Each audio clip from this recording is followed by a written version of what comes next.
在江南的烟雨朦胧中，乌篷船夫的身影如同一抹淡淡的水墨，点缀在水乡的画卷上。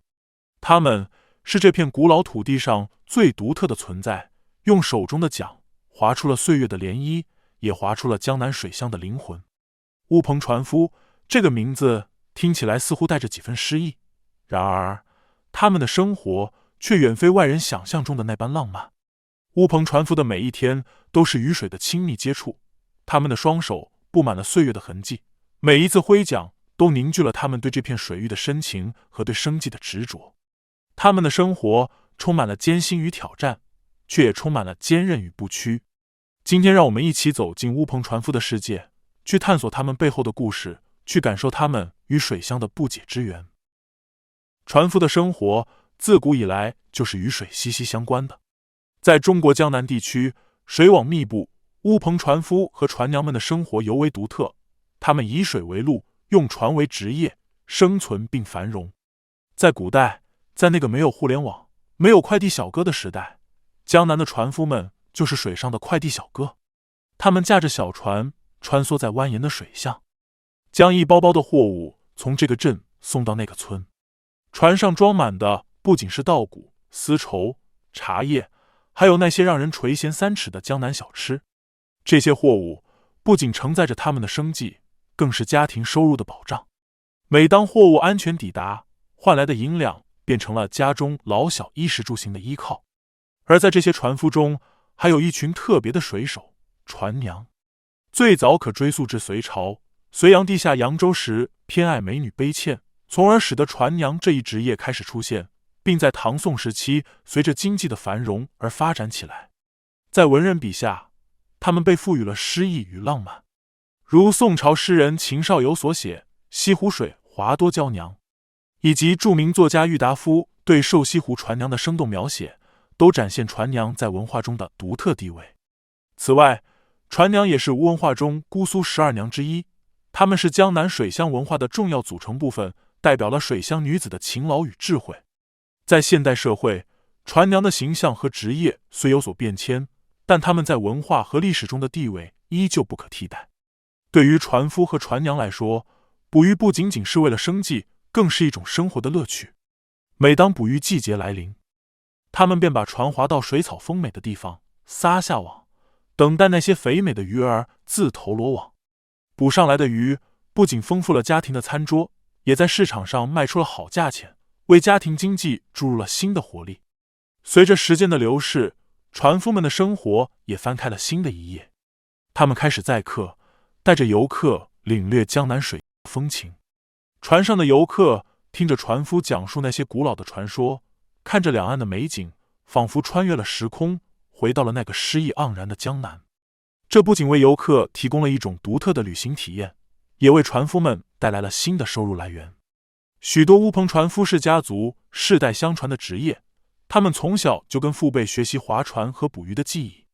虽然生活条件简陋，但是家人的相互支持和理解，让他们能够共同面对生活的艰辛。在一些家庭中，妻子和孩子也会参与到船上的工作中，如修补渔网、帮助搬运货物等等，全家共同为生计而努力。在绍兴的东湖，有一位名叫老张的乌篷船夫，他家是船夫家庭的代表，从祖父到父亲都是船夫，他从小在船上长大，学会了划船和捕鱼的技艺。他的妻子和2个孩子也住在船上，一家人的生活虽然简朴，但是充满了爱和温暖。乌篷船夫的饮食简单，但充满水乡特色。老张家的餐桌上常常出现清蒸白水鱼、红烧湖虾或者自制酱菜，虽然简单，但却很有地方特色。食材大部分来自本地，新鲜的水产品是他们饮食中的必须。清晨，当第一缕阳光洒在水面，他们就开始了一天的劳作。一碗热气腾腾的白米粥，加上几根自家腌制的脆嫩黄瓜，就是他们的朴实早餐。午餐可能是一锅鲜美的鱼汤，或者几块油煎的湖鱼，简单但味道丰富。晚餐后，他们会围坐在船头，品尝着自家酿的黄酒，享受水乡夜晚的宁静。非捕鱼季节，他们会购买一些便宜的蔬菜，搭配米饭或面食，简单但营养丰富。老张的工作是载客游览和捕鱼，他用自己的辛勤劳动为家庭提供生活所需。尽管收入不稳定，但他始终保持乐观的态度，相信通过自己的努力，可以让家人过上更好的生活。乌篷船夫的穿着均以实用为主，他们的身上接着用蓝印花布制成的衣衫，头上则戴着乌毡帽。这些传统服饰不仅承载着深厚的文化记忆，同时也适应了水上生活的各种需求。蓝印花布的质地透气、吸汗，而乌毡帽则能为船夫遮挡烈日和风雨。在气候多变的环境下，船夫们还会穿上用蓑草编织的蓑衣，或是披上一块防水的油布，以防风防雨。随着时光的流转和经济生活的逐步发展，乌篷船夫们的生活也在悄然发生着变化。他们不再仅仅漂泊在水面上，而是开始在岸上定居，与水乡古镇的青石小巷和白墙黑瓦交织出新的生活篇章。清晨，当阳光划过柳梢，古镇从沉睡中苏醒，乌篷船夫的孩子们踏上了前往学校的路。他们背着书包，沿着青石板的小巷，与古镇的孩子们一起迎接新的一天。市集的日子对乌篷船夫而言总是充满活力。他们带着新鲜的渔获或自制的手工艺品来到集市上，在熙熙攘攘的人群中，他们不仅仅是商人，同时也担当着文化传播者的角色。在交易过程中，他们在讲述着乌篷船的生活方式，每一次的微笑都是对水乡深深的眷恋的自然流露。至于乌篷船上的婚礼，那更是绍兴水乡一道不可或缺的风情。喜庆的日子里，船只被装点得喜气洋洋，新郎新娘身披传统婚服，唐装与红嫁衣在水乡的阳光下闪烁着光芒。婚礼仪式上，牵红绣球、夫妻对拜、交杯酒等传统环节依次展开，每一个细节都承载着对新人美好生活的祝福。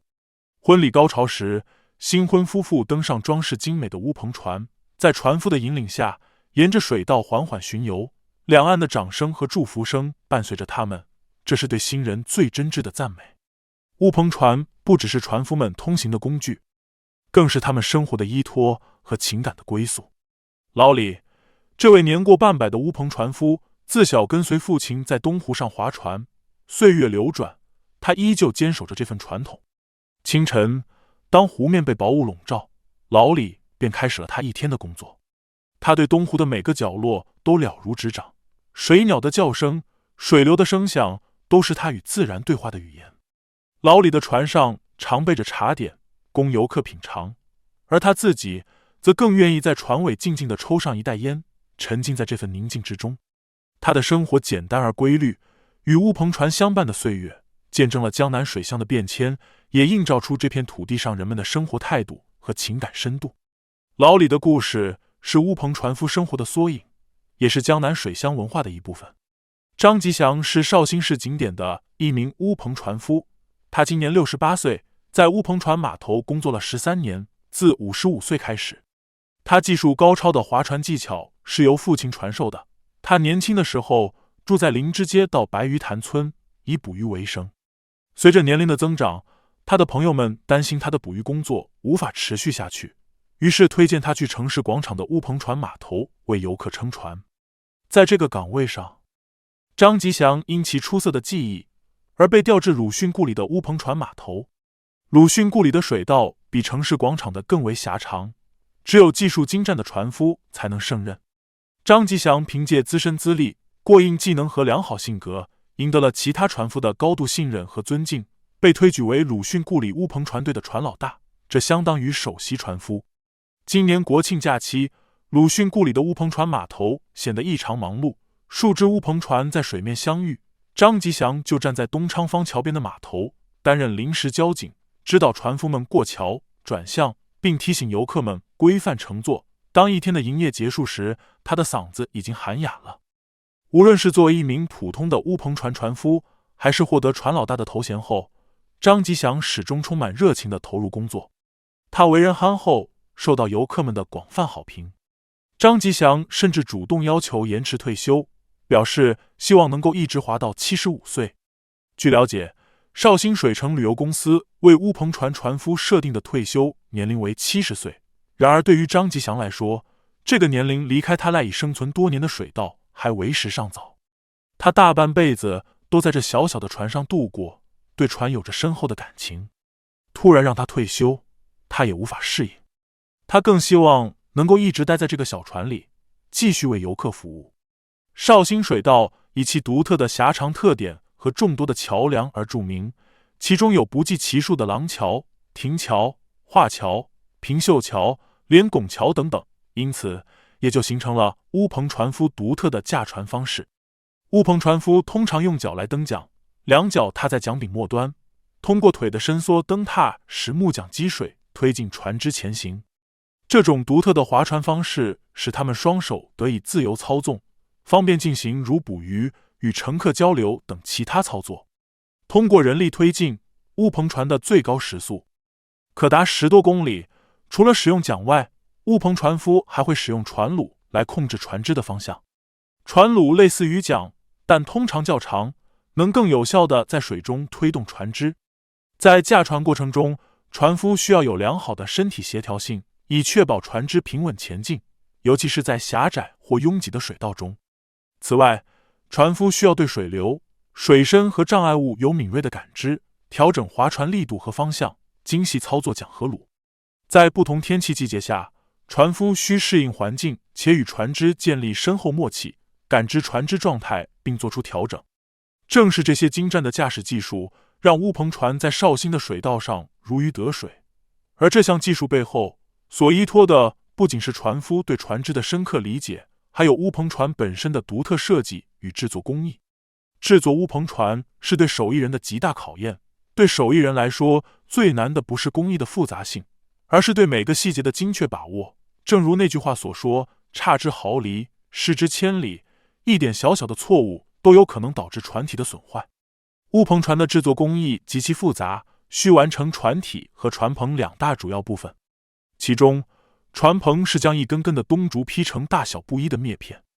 然后通过烤竹、弯曲、编织等工序制成船棚。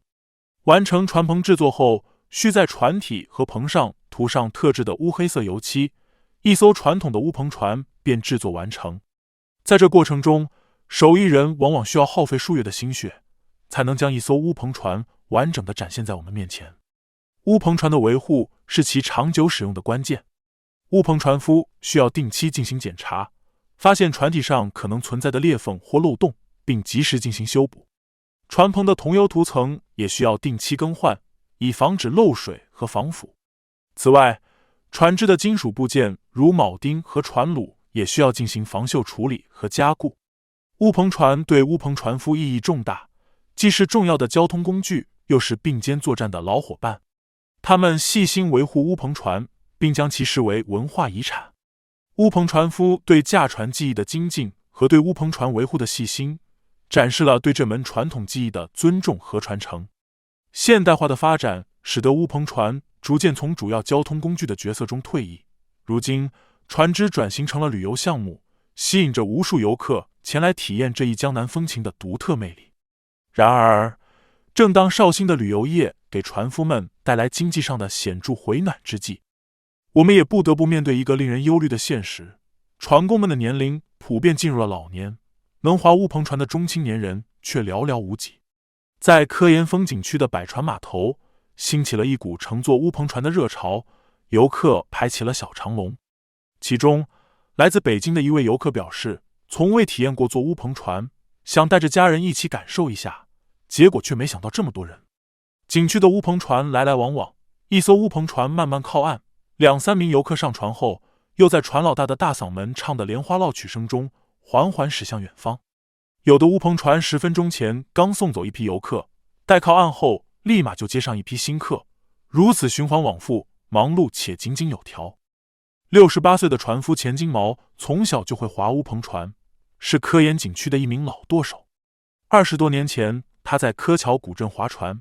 ，2018年开始在科研风景区划船，现在成为了景区的乌篷船工。暑期旺季，他们忙的时候，一天得划40趟，连吃饭的时间都没有，只能在空闲的时候赶紧吃点景区送来的码头餐，然后继续划船。科研风景区游船公司负责人表示，景区目前船工总数为31位，按单船限乘3名游客计算，高峰期一天的载客量将达2500至3000人左右。然而，这仅仅是在假设船工作业时间不间断、不休息的情况下推算出来的。实际上，要满足高峰期的运营需求，需要更多的船工。除了船工数量不足外，船工老龄化问题也日益严重。科研风景区船工平均年龄为 65.5 岁，其中60岁以下仅2人，其他年龄段均在60至70岁之间。同样的问题也存在于柯桥安昌古镇、绍兴东湖等景区。乌篷船夫的老龄化问题日益严重，随着老一辈船夫的退休，年轻一代对这一职业的兴趣低，导致招工困难。船老大们后继无人，为什么会出现这种情况呢？钱金毛介绍说，乌篷船看起来轻巧，但实际操作起来并不简单，需要经验和技巧。一些和他同龄的船夫都是从小开始累积经验的。一个优秀的船夫，他的精妙表现就在于如何在钻桥洞和靠岸时自如地处理多船交汇，如何在最短的时间内轻松停靠岸边，这都需要多年的练习和经验积累。划乌篷船的中老年人靠的全是童子功，现在也有零基础的人想以此谋生，但他们大多在技术关前就倒下了。也有些人坚持下来，虽然学会了，但在细节和门道上还是和老师傅有差距。安昌古镇景区的一名乌篷船夫介绍说，原先景区内有16名船工，如今退休后仅剩下8名，平均年龄已达60多岁。尽管景区尝试招工，但很少有年轻人愿意从事这个岗位，主要原因是这个工作比较艰苦。在夏天，船工们没划几下，衣服就会被汗浸湿，忙起来的时候甚至没时间吃饭。最主要的是，相较于其他工作，这个行业的收入相对较低，通常每月只有2000到3000元，所以许多年轻人宁愿选择做保安，也不愿意从事这一行业。此外，社会对乌篷船夫这一职业的认知和支持也不足够。乌篷船夫的工作并不仅仅是划船，同时还需要向游客讲述绍兴的景点故事，而这个职业需要乌篷船夫在风吹日晒雨淋的环境下工作。然而，社会对这个职业的尊重和认可可能并不够，这削弱了乌篷船夫的社会地位和职业吸引力，继而阻碍了更多人愿意从事这一职业的意愿。年轻人对乌篷船夫职业的态度颇为复杂，一方面，他们对于乌篷船夫精湛技艺和质朴生活充满好奇与敬佩，而另一方面，现代社会多元的职业选择和快速的生活节奏，使他们对这一传统职业的继承发展持有保留态度。年轻人面临更多的职业机会和生活压力，这使他们对乌篷船夫的传承考量实际。有相关行业人士指出，乌篷船技艺作为绍兴旅游的一张名片，曾多次代表绍兴走上更高的舞台。然而，等最后一批船老大退出，乌篷船体验或将成为传说，并且按照目前形势，乌篷船消逝或将提前来临，可能就在未来的5到10年。面对乌篷船夫老龄化和招工难问题，绍兴景区并未置之不理，拿出了积极的应对措施，比如提高船工收入，通过提高他们的单趟船费来缓解经济压力，并设立了星级考核体系来激发工作热情，提升服务质量。除此之外，景区还成立了技艺展示和实训基地，为船夫提供技艺传承和培训的机会。通过举办乌篷风情节等文化活动，不断增强社会对乌篷船文化的认知，并打算建设主题公园，其中包括展览和工匠工作室，力求更深入地推广乌篷船文化。乌篷船夫技艺的传承离不开政府和社会各界的支持。政策方面，政府可提供培训补贴、税收优惠等措施，鼓励更多年轻人选择这一传统行业；而社会方面，可通过设立基金会、开展公益活动等方式，为乌篷船夫技艺的传承提供更多的资金和资源支持。尽管人们已经采取了多种措施来应对乌篷船夫所面临的困境，并对这些努力的成果怀有希望，但内心深处仍有所担忧。这些努力是否足以抵挡时代变迁的洪流？他们能否真正保证乌篷船夫这一古老职业不仅能被保全，更能顺利适应现代社会，实现繁荣发展？乌篷船夫的现况并不乐观，要在这个行业里谋求长远发展，需要长时间的努力和坚持。你还知道哪些正在消失的职业？欢迎在评论区分享。如果你喜欢今天的影片，别忘了点赞、订阅和转发哦。今天的节目到此为止，我们下期再见。